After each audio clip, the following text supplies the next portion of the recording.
It's time for CIBL Biz Tips, bringing you actionable strategies to grow and improve your business. Prepare to become civilized. What's up, Central Illinois? Welcome to CIBL Biz Tips, where we bring you concepts and strategies to grow your Central Illinois business. Today, we've got back for the final session, Lisa Wilson, the mortgage loan officer from Land of Lincoln Credit Union in Effingham. And in our last session, session number 2, Lisa, you talked about the loan application process. So let's move on to our final session. We've been approved for a loan. We are ready to sign on the dotted line. What does it look like from now until closing? Awesome. Thank you. So at this point, you found a home. Now, keep in mind, you don't have to work with a realtor. You can go with a for sale by owner. But I will tell you from experience, using a realtor is so much easier and so much less stressful for you, the buyer, especially a first-time buyer. So you don't have to, but like I said, it just makes it so much simpler. So we're going to use the example that you're working with a realtor. And if you don't know a realtor to go with, check with your mortgage loan officer or with your family and friends and find one that they recommend. So let's say you found a home using a realtor. The good news is the realtor, once you're ready to make an offer, they're going to write up the purchase contract. They're going to do all that legwork for you. They're going to submit it to the other realtor, whoever is representing the sellers, and they're going to basically negotiate for you, negotiate your price. Once you've both agreed to a price, you're going to both sign on an agreement, on a sales contract. A lot of times with the sales contracts, you do have to put down earnest money. This earnest money can be anything from, $250, $500, $1,000, $2,000. I've seen different amounts. That is up to, I guess, the sellers, you, and the realtors as far as what amount you're going to be putting down. But basically that earnest money is going to be held in an earnest account, basically reserved, in case you back out of this deal before the loan is closed, before the sales closed. You could potentially be forfeiting that earnest money. If you don't forfeit the earnest money and the deal goes all the way through and you actually close on the home, then you get that earnest money applied towards your closing cost. So it is money that you're going to be basically be given credit for. It's not money that's just going to be given away. It is yours later on for closing costs. Your realtor generally is going to recommend an inspection, and we highly recommend an inspection. The home inspection is going to cost you out of pocket. That can be $350 to $500, just depends on the home and where you're at.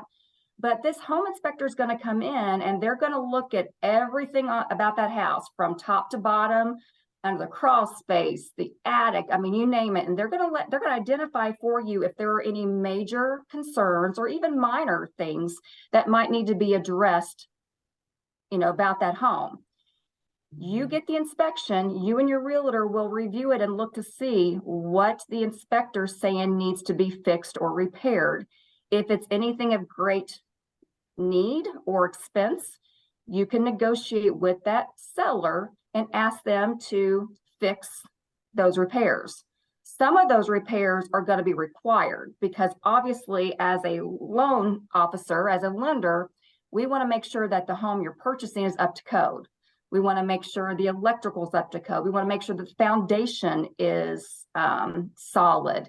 We want to make sure that that structure is, a good structure without any major repairs. Because again, we have to foreclose. We've got to take on that home, and whatever repairs need to be done, we're going to have to make when we turn around and sell it.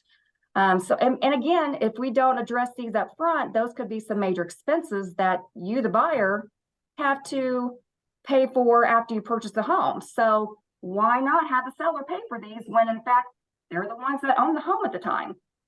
So most of the time, you can negotiate and the sellers will fix the problems, fix the repairs, the issues. We don't usually run into major issues, but you could, and if that's the case, usually the contract will say you have 10 days from signing the contract to have an inspection. If the results are not favorable, you can walk away from that contract and get your earnest money back. So that's the first thing you're going to do. After that, the realtor will generally go ahead and they'll find out from you, of course, what mortgage loan officer you're working with. They'll know that because they have the pre-approval letter. Then they will send the purchase contract to us. That's how we know, okay, we've got a contract, we need to get going on this loan. Typically, you're talking about 45 days from the date that you sign the contract to when you close. That's generally the date that the realtors will put on the contract for an estimated closing date. Again, it's estimated. We can't guarantee that. It all depends on how long it takes to get everything done. But that gives you about an idea about 45 days from contract sign as to when you're potentially going to be closing. Once I get that contract, I may need some updated documentation from you. If it's been a while, I may need some updated bank statements. I may need some updated pay stubs. Because again, I need the most recent 2 months of bank statements and the most recent 30 days of pay stubs. So I might need some updated documentation from you. Once I get all that and we get everything in the system, the rest of the process is pretty easy for the buyer. The only other thing the buyer is going to usually need to do is obtain their homeowner's insurance. That's what I usually tell them. At this point, I need you to start get a quote.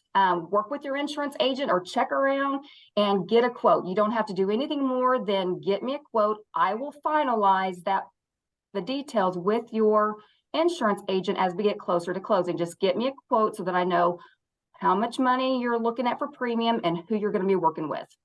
The rest of it is pretty much done with the realtor. The termite inspections ordered by the realtor. If there is a septic inspection that's required or a well inspection, that's usually done by the realtor or by myself. Title work is ordered by the mortgage loan officer. And then the appraisal. There is an appraisal that's required because that's how we determine the value of the home. We've got to make sure that the home appraises for at least what the purchase contract is for. It can appraise for more, and that's great, but it needs to at least appraise for what the purchase contract amount is. Now, we will not loan on a home if the appraised value is less than the sales contract. Most loan officers won't. So if the appraisal comes in lower, then usually you'll have to go back to the realtor and the seller and try to renegotiate a lower price or somehow work that out in order to meet the qualifications of the loan. But the only thing that the buyer has to do here is just sign documents as I have them. Like initially, after I get the application started and all the paperwork going, get the loan going, there will be an initial loan disclosure. You'll have to sign that. If there's anything else I need throughout the process, because sometimes underwriters see things in the documentation that we don't see, I may have to come back and ask you for some additional documentation. But otherwise, all the other inspections and things are ordered by the realtor. So it takes a lot of that pressure and a lot of that stress off the buyer. If you're doing it for sale by owner, you, the buyer and seller, are doing what the realtors are doing. So you're doing all that legwork of ordering the inspection and, you know, all that kind of stuff. And then once we get all those pieces in, we can't actually schedule the closing date until we have a good clear title, good appraisal, good termite inspection, good well, good septic. You know, all those things are in. Once we get all those pieces in and we see, okay, this property is good, then we can actually nail the closing date. Usually the closing date then is finalized about 10 days out, 7 to 10 days out, to give us time to create the final loan disclosures. We have to work with the title company to kind of balance numbers and things, and then make sure everything is prepared and ready to go no later than 3 days prior. The government has some strict rules that they say lender no less or no more than 3 days after you have a sales contract and all the application and all the documentation in, no more than 3 days after that, you have to give them their initial loan disclosure. This is the disclosure that says, okay, potentially here's what you're looking at. Here's the potential mortgage insurance or mortgage payment. Here's the potential closing costs, things like that. And then no later than 3 days prior to closing, we have to give them a copy of the final closing disclosure. Now, the final closing disclosure is going to have all of the adjusted fees, all the adjusted closing costs, taxes, you name it. It's going to be, we have to give that to them 3 days prior so that they're prepared of what closing costs they need to bring to closing, things of that nature. So we've got certain timelines that we have to appease the government with, not because we want to be mean and make you wait 3 more days. It's because the government says you've got XYZ things you have to do in a timely fashion.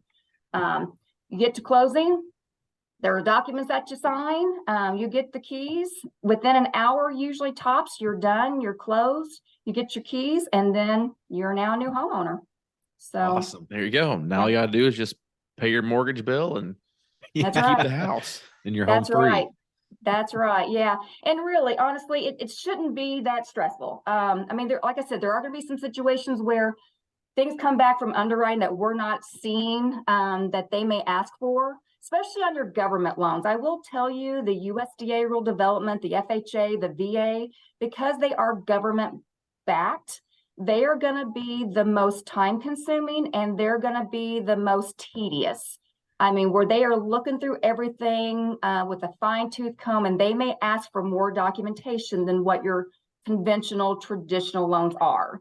So whenever I do those government loans, I do always warn people that, hey, if I'm coming and asking you for things like 10 times, just bear with me. It's, it's just the way it is. You're probably going to feel like I'm asking for your, to be your first child's, name, or name your first child, whatever. But in the end, I mean, there's a reason for this, and just bear with me. We'll get through it. It's just the way those loans are, but great. Yeah. Awesome. Thank you so much. Just to kind of recap, right? First thing we got to do is kind of set a plan, get an idea of what our total cost of ownership kind of looks like, not just the mortgage itself, of what we can afford, right? And then we go get a pre-approval, get that pre-approval. We can then, get connected with a realtor or for sale by owner, and then start moving the process to close. Correct. And the number one takeaway from all this: work with a mortgage loan officer from start to finish. I've had so many people come in, they're like, oh, well, this isn't that bad. It seemed like it'd be a lot worse. If you work with a mortgage loan officer that's patient and will sit down and talk to you and help ease your mind, I think you'll realize it's really not that bad. It shouldn't be that this should be a good thing. This should be an exciting time in your life. If you work with someone that's kind of holding your hand through the process, then it will be exciting. It'll be an enjoyment. Great. Very good. Well, listeners, now it's just time to go out and buy your house. There you go. Right. Call Lisa. Lisa, how can they contact you if they do want to learn more about the loan process, or maybe they want to contact you to start the loan approval process? How can they reach out to you? Absolutely. Even if you just want to start a discussion, even if you aren't going to be buying for a year from now, it's not too early to start the discussion, to start planning. So you can reach out to me. My email is lwilson@llcu.org. You can also find me on Facebook, on LinkedIn, and my phone number is 217-615-3698. Again, I am in the Effingham branch. We have 2 Effingham branches now, by the way. Oh, wow. Great. Yeah, we have one south town. The original one is down south of town by the mall. And then the one I'm at now is the new one by Walmart. We opened this in June. And so we're pretty excited to be out here on the north side of town too. So we have 2 locations. I'll meet people at either location, but this is where I typically am. So I'm here Monday through Friday from 8 to 5. So go on to our website, llcu.org, and you can find the application or get more information on how to apply as well. Great. Awesome. Lisa, it's been a pleasure. Thank you so much for sharing this information. I know people are nervous about this process, and if they listen to these episodes, they're going to at least get a little more confident about how to start and what it's going to look like. So thank you very much. Yes. Thank you. All right. For you listeners, make sure you're subscribing to the CIBL podcast on whatever your favorite podcast platform is.